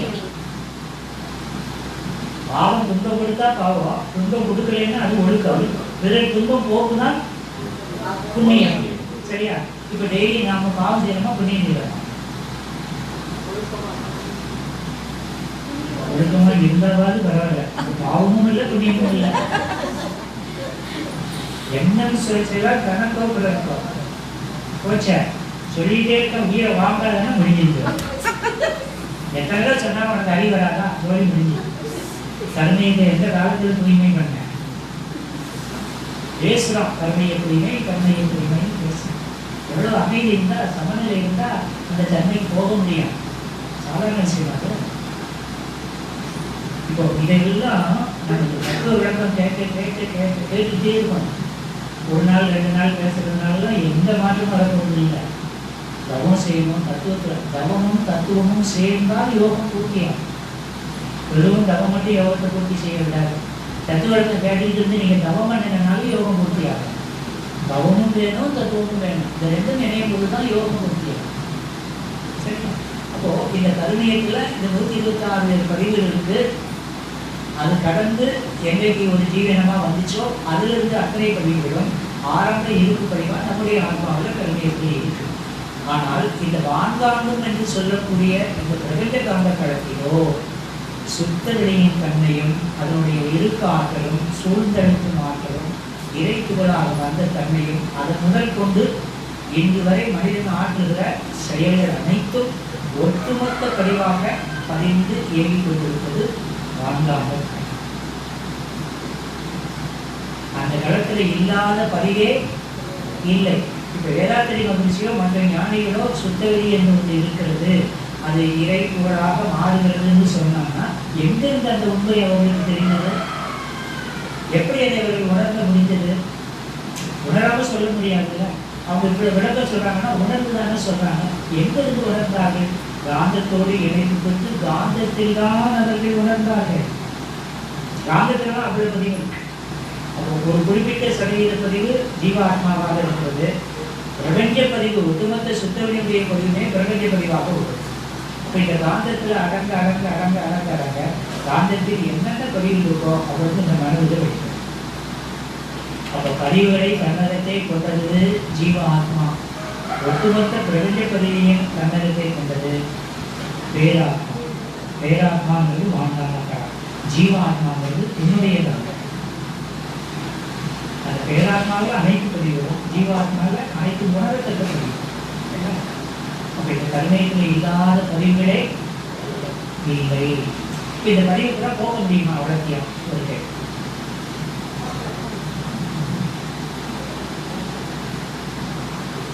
போக முடியுமா?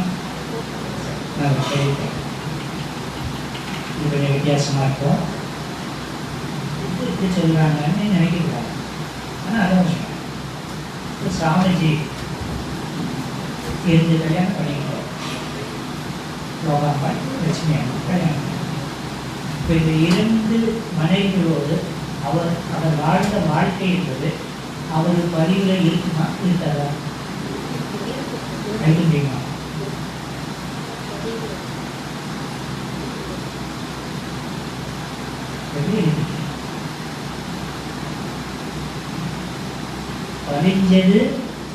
பதிஞ்சதுதான்.